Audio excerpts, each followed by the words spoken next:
Hello everyone. So in this session today we are going to understand what if एक joint Hindu family में some member throw their property into common stock, means they want to treat their separate property or their self acquired property as a joint property of a family. तो उस property को कैसे treat किया जाता है, क्या अगर एक मेंबर अपनी खुद की परचेज की हुई अपनी सेपरेट प्रॉपर्टी अपनी सेल्फ एक्वायर्ड प्रॉपर्टी को जब एक जॉइंट हिंदू फैमिली में एज अ उसको कॉमन प्रॉपर्टी कॉमन पोजेशन की तरह ट्रीट करवाना चाहते हैं, तो क्या सारे मेंबर्स का उस पर हक हो जाता है? क्या सारे members will treat it as an ancestral property? और जब एक property, for suppose this is the family, father he has now two son, now son have their wife and their again two child each have. Now this son S2 has his own separate property. अब ये एक joint Hindu family है, but ये जो सन है ये अपनी separate property को जॉइंट फैमिली प्रॉपर्टी में लाने की सोच रहा है और इस प्रॉपर्टी को एज अ कॉमन स्टॉक की तरह ट्रीट करना चाह रहा है. तो क्या जो ये प्रॉपर्टी होगी ये एंसेस्ट्रल की कैटेगरी में आ जाएगी? अब आपको ये समझना ज़रूरी है कि एंसेस्ट्रल प्रॉपर्टी क्या होती है. एंसेस्ट्रल प्रॉपर्टी को अगर आपको समझना है तो already I have done a session, detailed session with you on the top. You can see the link, go and watch this whole session, and if you have any doubt you can comment us. ancestral property का आज हम इस property के बारे में detail में समझेंगे. Alright, so without wasting time, let's start this particular topic. What if a property is thrown into a common stock? So this is our official mail address, this is our contact number. If you want to reach to us, if you want to get any information, you want to get your queries solved by us, just give a mail or a call and we will there to solve your all best doubts, all your problems. You can WhatsApp us even. इस video में आगे बढ़ने से पहले आइए जानते हैं हमारे इस गाइडेंस और मेंटरशिप प्रोग्राम के बारे में. क्या आप भी चाहते हैं कि इंटरव्यू के दौरान बाकी कैंडिडेट्स में से आपका ही सीवी टॉप पर चुना जाए, या आपको सीवी बनाने में किसी ऐसी गाइडेंस की ज़रूरत है जो आपकी सभी परेशानियों को दूर कर सके? क्या आपको भी एग्जाम प्रिपरेशन में ज़्यादा समय ना गवाकर पॉइंट टू पॉइंट या एग्जैक्ट प्रिडिक्शन के अकॉर्डिंग ही पढ़ना है? क्या आपको भी डाउट सॉल्विंग ट्यूशंस महंगे पड़ रहे हैं? तो हम लेकर आ गए हैं 24/7 and 1-to-1 doubt solving sessions just in ₹299. जी हाँ, सिर्फ 299 रुपये में आप ये सभी सर्विसेज का फ़ायदा ले सकते हैं हमारी सपोर्ट एंड असिस्टेंस प्रोग्राम से जुड़कर. तो अपने फ्यूचर गोल्स को देखते हुए जल्दी से फ़ोन उठाइए और व्हाट्सएप कीजिए नीचे दिए गए नंबर पर. Now अब हम समझते हैं एक स्टेप बाय स्टेप प्रोसेस कि कॉमन प्रॉपर्टी में एक पर्सन अपनी प्राइवेट प्रॉपर्टी कैसे लाता है. सो प्रॉपर्टी सबसे पहले इस पर्टिकुलर थिंग के लिए ओरिजिनली ये होनी चाहिए कि आपके पास सेपरेट या फिर सेल्फ एक्वायर्ड प्रॉपर्टी हो और आप एक जॉइंट हिंदू फैमिली के मेंबर होने चाहिए. राइट अगर आपकी फैमिली ही जॉइंट नहीं है then there is no use to learn this topic to understand it. So basically what I am trying to say is कि एक joint family में किसी member के पास उसकी separate या self acquired property होनी ज़रूरी है. Then it becomes joint family property by doctrine of blending. एक पर्सन जब अपनी सेपरेट प्रॉपर्टी को जॉइंट फैमिली प्रॉपर्टी के साथ मिक्स करता है या लाना चाह रहा है तो उस प्रॉपर डॉक्ट्रीन को बोला जाता है doctrine of blending.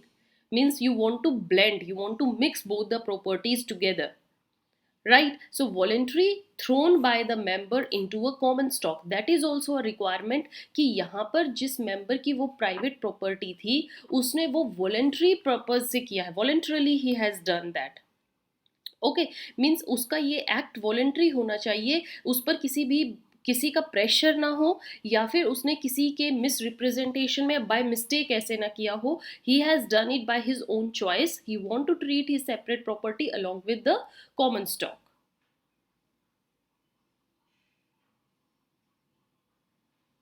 Got it. अगर आपको ये समझना है कि सेपरेट प्रॉपर्टी क्या होती है, राइट जैसे हमने एंसेस्ट्रल प्रॉपर्टी पढ़ी थी तो उसमें कुछ ऐसी प्रॉपर्टीज भी होती हैं जो आउटसाइड योर एंसेस्ट्रल लाइन होती हैं. सो वो समझने के लिए भी ऊपर दिए गए लिंक पे जाइए और समझिए.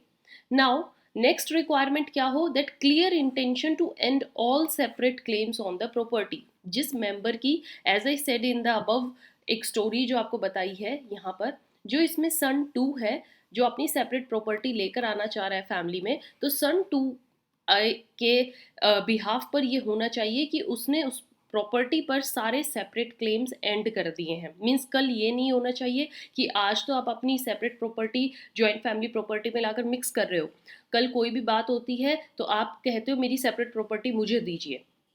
No, there should not be such intention कि कल आप जाकर उसको अलग से क्लेम करोगे। Once you have decided to get it blend with the family property, then you are ending all separate claims and it should be treated like a joint one.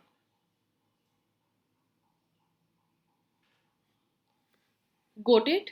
Moving ahead, what is that? Effect is that the property so blended becomes joint family property. ये main होता है कि एक बार आपने separate property को joint family में ला दिया तो उसका इफेक्ट, उसका असर ये होता है कि वो प्रॉपर्टी फिर जॉइंट फैमिली प्रॉपर्टी बन जाती है। वो अब सेपरेट प्रॉपर्टी नहीं होगी और सारे मेंबर्स का उस पर इक्वली हक होगा।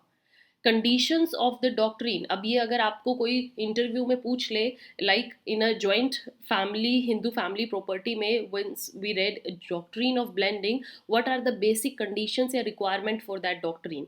सो you should get clear in your mind, आराम से सोचिएगा कि सबसे पहले तो जॉइंट हिंदू फैमिली प्रॉपर्टी आपको अपना कंसेप्ट सारा ले आना है। देन मैम ने करवाया था डॉक्ट्रिन ऑफ ब्लेंडिंग, वो भी ले आना है।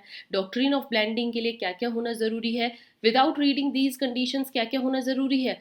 एक जॉइंट फैमिली होनी चाहिए, फिर उस जॉइंट फैमिली प्रॉपर्टी के बाद एक मेंबर की खुद की सेपरेट प्रॉपर्टी होनी चाहिए, और वो सेपरेट प्रॉपर्टी को फैमिली प्रॉपर्टी में लाना चाह रहे तो वो फैमिली प्रॉपर्टी होनी चाहिए। तीन चीज़ें होनी चाहिए, तो वही यहाँ पर है। को partner means you should be a member of that family, you should be a को पार्टनर। को पार्टनर और मेंबर दोनों में डिफरेंस है। को पार्टनर मेंबर ही होते हैं, बट को पार्टनर एंसेस्ट्रल प्रॉपर्टी के लाइक क्लेम करने का राइट ले लेते हैं। सो को पार्टनर कौन होते हैं, who is a copartner? If you want to read this on the top again link is given. Coparcenary property क्या होती है? मीन्स ऐसी प्रॉपर्टी जिस पर राइट आपका the time you took birth in the family and if you are in the given 4 generations अपनी family की, तो आपका वो कोपार्सनरी प्रॉपर्टी है। कोपार्सनरी प्रॉपर्टी को डिटेल में समझना है, इसका भी लिंक मैं टॉप पर दे रही हूँ। देन जो मेंबर डॉक्ट्रिन, देखिए ब्लेंडिंग का मतलब क्या है, दो प्रॉपर्टीज होनी चाहिए। एक तो हमने कोपार्सनरी प्रॉपर्टी पढ़ी ली, और एक सेपरेट प्रॉपर्टी भी होनी ज़रूरी है। अगर किसी मेंबर की सेपरेट प्रॉपर्टी ही नहीं है, then there is no use of this doctrine of blending. तो ये तीनों कंडीशंस याद रहेंगी। Moving ahead, the act of blending जो होना चाहिए, it's a unilateral act. Unilateral act means one person should act unilaterally, उसको कुछ भी इन रिटर्न ना मिला हो। अगर देखो बाईलेटरल होता है तो that is like give and take thing. तो अगर मेंबर सपोज कीजिए अगर अपनी सेपरेट प्रॉपर्टी फैमिली प्रॉपर्टी में ला रहा है, तो इसका मतलब ये नहीं कि आप उसको अलग से पैसे दे रहे हो उसकी प्रॉपर्टी के लिए, उसको आप कोई क्लेम दे रहे हो, तो वो कोई सेपरेट प्रॉपर्टी फिर मानी ही नहीं जाएगी, वो फैमिली प्रॉपर्टी रहेगी नहीं, क्योंकि मेंबर ने अपना शेयर तो ऑलरेडी ले लिया। Unilateral means you have to do this act solely on your behalf and nothing in return should be there. Then dear students, again next we have example. इस proper doctrine of blending को समझते हैं एक example से, ताकि आपको एक concept अच्छे से क्लियर हो जाए। Look, there is a joint Hindu family, right? Family है, फैमिली में एक फादर है and he has 3 sons, like he's the father. He has now 3 sons, S1, S2 and S3.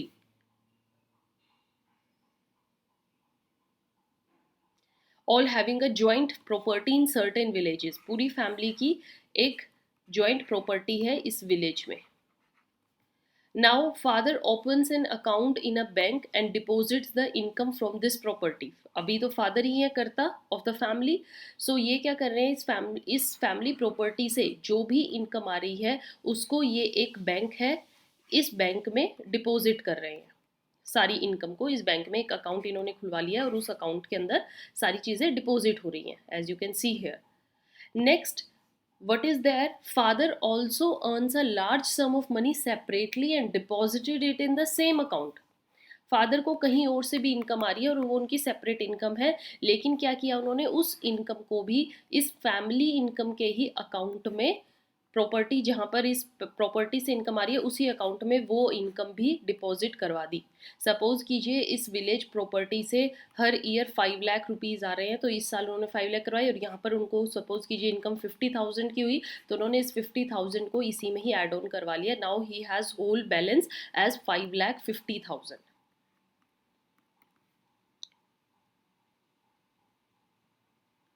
Now next what happens, as you can see he is mixing up the whole amount. He is putting the separate property amount as well as the joint family property account at the same place. There is no discrimination between the income of the joint properties and his personal income. तो अब क्या होगा, क्या later on father अपने जो पैसे उनको अलग क्लेम कर सकते हैं? It was held by the Privy Council. Look at this. This is very beautifully suggested that father's income be treated as now joint family property. उनकी joint family property रहेगी because he had no power to dispose them by his will. अब वो उसको अलग नहीं कर सकते। आपने एक बार मिक्स किया, वो इस इंटेंशन से था, आप सेपरेट अकाउंट भी करवा सकते थे, किसी और बैंक में भी डिपॉजिट करवा सकते थे। All right, so what is written here, अगर कोई कोपार्सिनरी प्रॉपर्टी नहीं है, मीन्स जॉइंट फैमिली की खुद की कोई जॉइंट प्रॉपर्टी नहीं है, तो कोई ब्लेंडिंग या throwing of private property into common stock आएगा ही नहीं। कॉमन स्टॉक जब आपके पास है ही नहीं, आपके पास खुद की जॉइंट फैमिली प्रॉपर्टी नहीं है, तो आप सेपरेट प्रॉपर्टी को लाकर जॉइंट में कैसे मिक्स कर सकते हो? So doctrine of blending doesn't apply on the properties inherited from maternal side. These are the certain conditions. Here I am putting a star. ये ध्यान में रखिएगा। एक तो अगर जॉइंट फैमिली प्रॉपर्टी नहीं है तो कोई ब्लेंडिंग नहीं होगी, क्योंकि कंडीशंस 3 होनी चाहिए, coparcener, coparcenary property and separate property. Then doctrine of blending, maternal side से जो प्रॉपर्टी आई है उस पर अप्लाई नहीं होता। मीन्स आप मैटरनल साइड से अगर आपको कोई प्रॉपर्टी मिली, आप उसको ब्लेंड नहीं कर सकते, वो हमेशा सेपरेट प्रॉपर्टी ही रहती है। सच property separate property. And next is if a member of a joint family builds a house on ancestral land. ये केस था और बहुत ब्यूटीफुली दिया गया है, अच्छे से देखिएगा। एक लैंड है सपोज कीजिए, और उस पर जॉइंट फैमिली का एक पर्सन आता है और अपना घर बना लेता है विद हिज ओन मनी। तो जो अदर मेंबर है वो तो कहेंगे ये हमारी ज़मीन थी, ज़मीन का हिस्सा हमें दो, अब तुमने घर क्यों बनाया है इसमें। So other members can have a claim on him only for the compensation for their share of the land. वो कह सकते हैं जितनी हमारी लैंड का शेयर था उसका हमें क्लेम मिले, राइट। वो क्लेम के लिए सिर्फ अप्लाई कर सकते हैं और उनको कुछ नहीं मिलेगा। So this was all about this doctrine of blending, how a property is thrown into a common stock, and I hope you understood this whole concept. These are the ways through which you can connect to us, and if you have not subscribed yet, subscribe our channel, because ऐसा matter, ऐसी explanation, ऐसे examples, ऐसे case studies आपको कहीं पर भी नहीं मिलेंगे। यहाँ पर आपके point two point doubt solve होते हैं। 24/7 we are providing our services. You can already seen in that video, and you can leave your doubts, questions here. We will solve them as soon as possible. Till then, keep watching, keep sharing. Have a nice day. Thank you.